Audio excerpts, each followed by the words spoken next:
و نخستین برنامه ردیابی از تلویزیون خورشید خوش آمدید. اینجا شهر کابل است.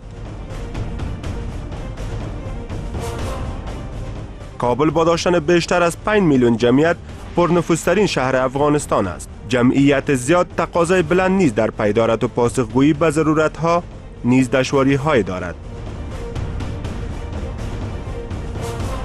تقاضای برق یکی از خواست‌های جدی در شهر کابل است که همواره این روند رو به رشد بوده، اما دشواری‌های زیاد هم در این مورد وجود داشته است. از مابین سرک جار کنده شو برق میبره به مردم. من 2005 دادم تا 2005 بهمون دادن. زمستان بود دیگه زغال میگرفتم زیر صحنه اندی اشتک پشتم گرم می‌بود. حال در تاریکی میشینیم مجبور هستیم که بدر سیدم پیسه بدیم. یک 10-15 سال پیش اینه که باش که برق میاد. هزاری از پیش ما جمع کرده بود که برق برتان میاد. اینها دشواری‌های اساسی مردم کابل از ناحیه برق است و در این برنامه ما به ردیابی ریشه‌های این مشکل می‌پردازیم. برنامه را با ما دنبال کنید. در مورد برق مناطق زیاد در شهر کابل شکایت داشتند. حالا به سوی سمت دشت برچی مربوط ناحیه 13 شهر کابل می روید که گفته می شود از ناحیه برق سردچار بسیار مشکلاتی هستند. اینجا ساحه ولی عصر دشت برچی است. 10,000 میگیره این تکایی در دیر چی میگه سرک. 10,000 کی میگیره؟ 10,000 هم اینجا خرید فروش میشه پدر. خب تو میگم از مابین سرک جار کنده شو برق میبره به مردم. 10,000 پا من غریب در علیکن بیا سایک علیکن زندگی میکنم. امید علیکن 10,000 او تانان است با دگرو دگایت چامت این برقت کجا در دولتی بیادگو رو پرد بود این را ختم میکنه. با 20,000 باز میخوره باز تانان میشم اونجا بیاد پوشت خانه بده دیدی اینا ری بازخواست اینی چیزی توانی از دولت. عریضه بردیم پیش وزیر صاحب پیش دیوشنا بردیم. انتا متاسفانه عریضه ما رد شده. والا کدام وعده داده که ما پایامش را پریشانی میکنه بودن. پارسال گفته بود 3 سال گفته بود. خانه 500 روپیه اینجا از ما جمع کردن به خاطر همین برق. برق باز آمد؟ نه ماش خبر. برق هم نامد. پیسه چی شد؟ والا فهمیده باشین. کی جمع کرد؟ همین وکیلای کوچه ما جمع کردن. در نهایت این ساحه چقدر خانه خواهد باشه این که ساحاتی که پیسه جمع شد؟ این ساحه شاید 1,000 خانه. تقریبا اگر 1,000 باشه خانه 5 لک افغانی میشه. چی شد 5 لک افغانی؟ دیگه ما خبر نداریم. میره باید از وکیلای کوچه پرسم. به نام چی جمع کردن؟ به نامی که به خاطر مشکلات برق. چی برق؟ لاین هم یارین چی میگن؟ به خاطر برق پیدا این منطقه دیگه. به هیچ عنوان تکذیب نمیکنم اگر رشوت جد. وقتی رشوت جد داره ملت چی کنه؟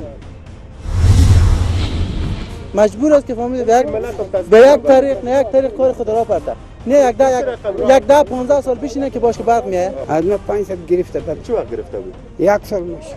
برق آمد؟ نه. حال در تاریکی میشینیم مجبور هستیم که بدر سیدم پیسه بدیم بگیم برق بره. خب بازم پیسه جمع شدن برق نامدی چه رقم شد؟ خب نماده دیگه نه برق بان پایشی نماده. چنان که شما هم دیدید مردم این ساحه شکایت داشتند که برای آوردن برق در این ساحه پول جمع آوری شده است. حال به طرف می رویم که گفته می شود افرادی از مردم در این ساحه پول جمع آوری کرده است. با ما باشید. درباره جمع کردن درباره که خود ما شخصی امیر بکشیم. هر کاری که از دست ما آمد کردیم. دو دفعه رئیس جمهور نامه بردیم ما شخصا خود ما به درز خدری یعنی برق گای گفت به درز اضافه بار از جکشن 4 گای گفت به درز خدری جکشن 8 برق دادن نمیتونیم گای یک دفعه 4 تا مکتوب 6 تا مکتوب ما این مال در برشنا داریم.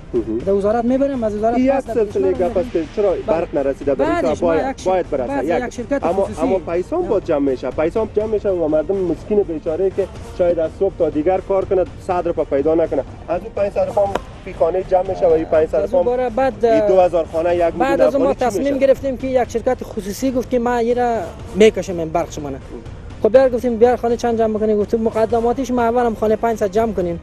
بعد این تصمیم کردیم در مسجد که خانه 500 جمع کنیم. بعد از اون در مرحلهش خانه 3000 جمع کنیم. بعد خانه 5000 گفتیم جمع کنیم. رفتیم باز در برشنا 3-4 تا انجینراش طلب کردیم بدر که ما کدام شرکت ایمیت قرارداد میکنیم ایمیت پیسه جمع کنیم. خانه 7000 6000 هم حاضر هستیم که پیسه بدیم برای این نفر. باز ما گفت بدر این کارا رو نکنین که اصلا در این لاین گنجایش برق دادن برای شما یک دم ترانسفورمر بلکه 3 تا نیست. چیزی که خرج شده در اونجا خرج شده در او رفت آمد کرایه از نفر از چیزا اقدامات چقدر خرج شده باشه به نظر شما؟ خود حساب کلی پیش ما نیست، پیش یکی دیگه است. به همین نام مجموعی سخی که نماینده‌ای که جمع کردن پیسه تمام بخشش. چقدر نماینده هستن همین ساحه این ساحه 13 نماینده.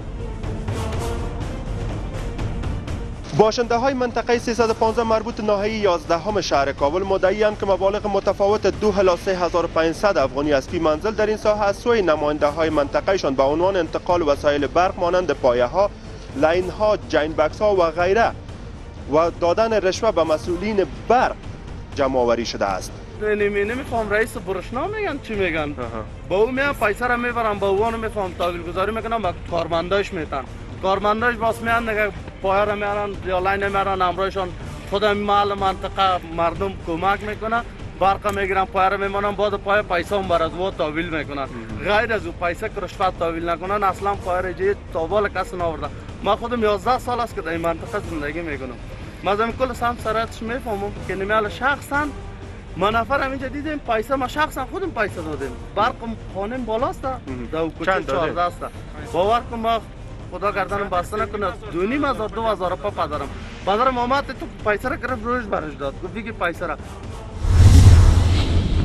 گفت پیسه ما کار نداریم. پس که برادرم ما خبر شدیم که پدرم میداده داده، پدرم یک سیلیون برش وار کرده بود. باز ما آمدیم پیسه را خود برش دادیم، گفتیم بایست توفه بگی کار ما را حل. کی را دادی پیسه را؟ پیسه را نماینده کوشش هم کرد که باز نماینده او برای باز دوباره او برای نفر مسئول برق تحویل کرد. مسئول برق با برق آورد پایه‌گذاری کرد. فعلا هم اینمی جریان داره. اینمی کوچه را که میبینی کوچه 15 گفته میشه، منطقه 315 شهردار. اینمی کوچه 15 را که میبینی، اینمی خانوالا را که ما میفهمم، اونمی خانه گذاشته، دو خانه گذاشته، سه خانه گذاشته، فرق نداره. مگم پایه کسایی که یک ذره ثروتمند هستن پیسه دارن میان برای خود میتر نصب میکنن، اگر پرینتر با طوری نصب نکرد برش پیسه بر از اون میتن، پیسه به طریق پیسه میان میتر سواگی نصب میکنن، بعد از اون لاین خدا برو تو کشک برو بخاطر متوجه است چقدر لاینا رو ببینیم، لاینا خودش کش شده بالا رفته.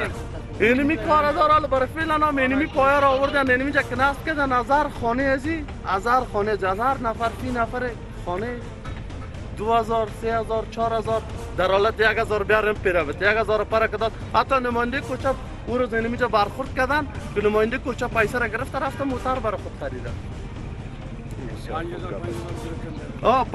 پیسه را گرفته موتر خریده. نفر آمد دست به اخن میرم خلاصگری میکنم چی که پس بیاد ریجه ولی ما پیسه را تحویل کردیم، پای رفت دیگه سه پیسه ما را رفت موتر بند کرده موتر خریده. این پیسه را خود یکی به اصطلاح چیز هستن، وکیل هستن یا نماینده دارن. یک نماینده نمی کوچه خودم به نام نامش اوسکو به نام مولا رسول. دیگه از ما پیسه گرفته از 10 نفر رفتیم پیشش، همین روز جمعه هم 15 نفر رفتیم در خانه وکیل صاحب. گفتم یک هفته دیگه یا برق برای شما جور میکنم یا پیسه تون میتونم. من خودم گلکار هستم. من 2000 روپیه دادم تا 2000 روپیه بهمون دادن. زمستان بود 2 بوی زغال میگرفتم زیر صندلی اندی پشتم گرم میبود. 2 سال میشه تا اینجا برق آمده دیگه بالا برق نامد.